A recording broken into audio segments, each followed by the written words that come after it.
Welcome live from Studio 7 at the CNN Center. I'm Lynda Kinkade.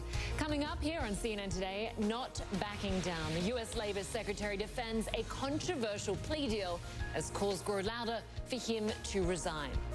Diplomatic cable disaster. Britain's ambassador to the U.S. resigned after igniting a political firestorm. And new health concerns about German Chancellor Angela Merkel after she was seen shaking in public. But she says, don't worry.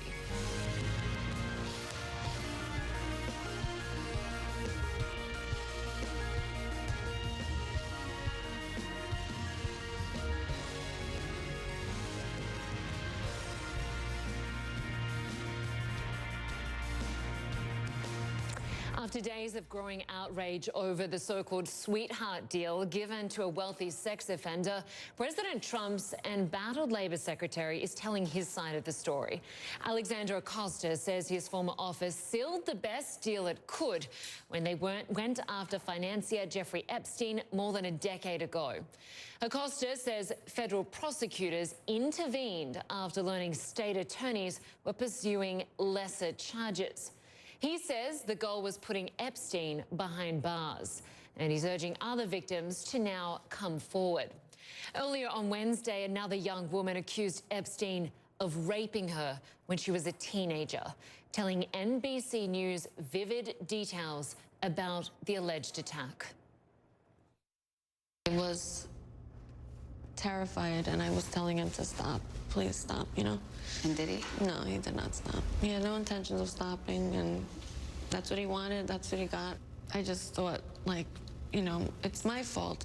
Like, I was, like, obligated. Like, that's just what you're supposed to do. So I really did not know better. Did Jeffrey Epstein rape you? Yeah, no, he raped me. Forcefully raped me, but knew exactly what he was doing. And I don't think cared. What hurts even more so is that if I wasn't afraid to come forward sooner, then maybe he wouldn't have done it to other girls. Well, the U.S. Labor Secretary also said it's obvious the victims are traumatized and angry about this controversial plea deal. But he claims to still have the support of the U.S. president. CNN's Jim Acosta explains. Under fire over a plea deal he once cut for multimillionaire sex offender Jeffrey Epstein, Labor Secretary Alex Acosta defended his handling of the case during his days as a federal prosecutor. No regrets is a very hard question. You always look back and you say, what if? With new victims coming forward questioning whether Acosta was too lenient in the case, the secretary was asked whether he would have reached the same agreement today. Time and again, he pointed the finger at state prosecutors in Florida, claiming they were going to allow Epstein to avoid jail time. Today's world treats victims very, very differently. Today's world does not allow some of the victim shaming that could have taken place at trial. I don't think we can say, you know, take a case that is this old and fully know how it would play out today. We did what we did because we wanted to see Epstein go to jail. There is a value to a sure guilty plea because letting him walk, letting what the state attorney was ready to do go forward would have been absolutely awful. The secretary made it clear he's not about to resign, talking up his relationship with President Trump while working in a plug for the administration's record. My relationship with the president's outstanding. He has, I think, very publicly made clear that I've got his support. I serve at the pleasure of the president.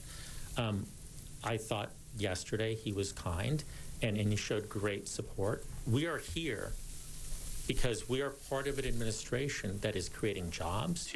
A senior administration official told CNN the president's first instinct was to fight back against Democrats calling for the secretary's resignation. The official said Mr. Trump's attitude was, quote, screw him. The secretary also blasted reports that he's on thin ice with acting White House Chief of Staff Mick Mulvaney. Our relationship is excellent, too, and that any articles to the contrary are, in his words, BS. In true Trump administration fashion, the secretary took a swipe at the media. I've read this, and one of the things I find interesting is how facts become facts because they're in a newspaper. Thank you very much. The question is whether the secretary's performance was enough to stay on. One of Mr. Trump's close friends was betting that his days were numbered. I think the plea agreement he did is indefensible. I think that he's not going to stay for long. Secretary Acosta may be able to stay on for now, but the secretary may want to look back to how other embattled cabinet members have fared in the past. As one senior administration official put it, one day you're working for President Trump and one day you're not. There was one departure that was welcomed by the White House as the British ambassador to the U.S. announced he's stepping down after some of his past criticisms of Mr. Trump surfaced in the media. Jim Acosta, CNN, the White House. Well, our next guest is the editorial page editor for the Miami Herald, the newspaper that deserves tremendous credit for staying on the Epstein story and shining a light on his sex crimes that appear to extend well beyond Florida. Nancy Ancrum comes to us from Miami. Good to have you with us, Nancy. Thanks so much for your time.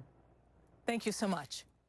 This case certainly shows the power of the media. This was essentially a cold case that your paper put back on the news radar, the international news radar, and even the Manhattan U.S. attorney credited the excellent reporting. This certainly shows what happens when a reporter doesn't give up a story.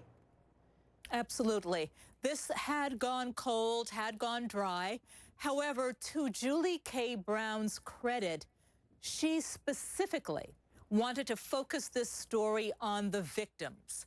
And once she decided to do that, it turned this story into the compelling powerhouse that it has become.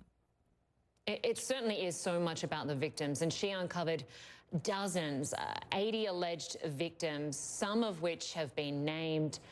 Acosta today called for more to come forward. I just want to get your take on his media conference, because he clearly, even though he orchestrated this plea deal, passed the blame on to the state prosecutors. Yes, and let's just say he passed the blame on to state and also his career prosecutors who worked for him.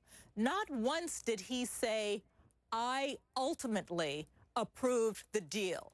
He put it all on people who worked for him, his underlings, the negotiations, and the sealing of the deal. And we know this never would have happened had he not signed off on it. He never said, the buck stops with me. He certainly never said that. In fact, he went beyond that and tried to almost take credit for what did happen, even though the plea deal, by all accounts, seems absolutely appalling. 13 months jail time for these sort of crimes, of which he got to go and leave the jail to go to work. And today Acosta sort of said if it wasn't for his involvement, there wouldn't have been jail time, restitution to the victims, registration as a sex offender. What did you make of the case that he tried to put forth today to, I guess, save his own job? Well, I think he put a very interesting and self-beneficial, self-advantageous spin on it by saying that he swooped in and insisted on jail time and insisted on restitution. That's all well and good, but he has to acknowledge that it was Epstein's very aggressive, very assertive attorneys who basically demanded these things, and he and his office were very compliant.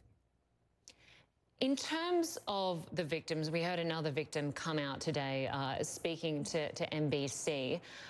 We know obviously the Miami Herald have identified at least 80 alleged victims, possibly up to 100. Have any more approached the paper that you know of? I do not know if any more have approached our paper specifically. I do know that Julie Brown is always open to being contacted. What does she hope comes from this? What would ultimately the victims want in terms of a prosecution here? Well, you know, the victims want to be heard. And clearly, the U.S. Attorney in New York has just put it out there. He said, call me, my office is here to listen. That is the exact opposite of what Acosta's office did more than 10 years ago, actively shutting out and deliberately shutting out the voices of the young women, and also not telling them of this very lenient plea deal. So really, the victims' hopes now lie in New York. Absolutely. Nancy Ancrum, congratulations again to you and your team there at the Miami Herald on that great reporting. Thanks so much for your time. Thank you very much.